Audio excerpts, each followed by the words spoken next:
Ayan, meron siya ditong tag ng StockX. Nakalagay yan, verified, authentic.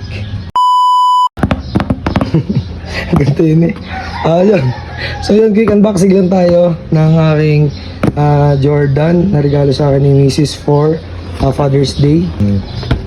So ayan,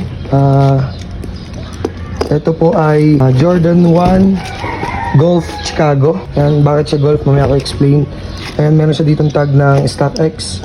Nakalagay yan, verified, authentic. So yun, bakit siya Golf?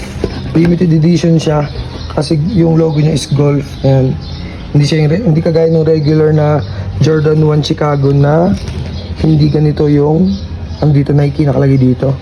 Then yung swoosh niya is patilos dito. Ayan, ganyan ka-perfect yung swoosh niya.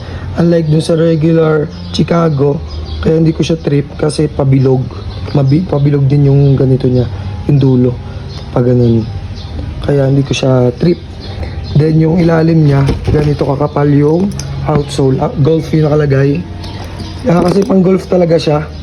Kaya lang mas trip ko kasi yung style nito. Ayan, ganyan yung shape niya. So then yan, magkadikit yung RFD. Ayan, magkadikit. Ayan, ganyan ka-solid.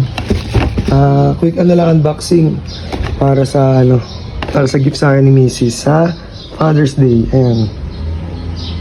Suotin ko na kasi ngayon. Then, yan. Kung bibili sapatos yan, dito na lang. Peace. Dagdag collection ng Octopus.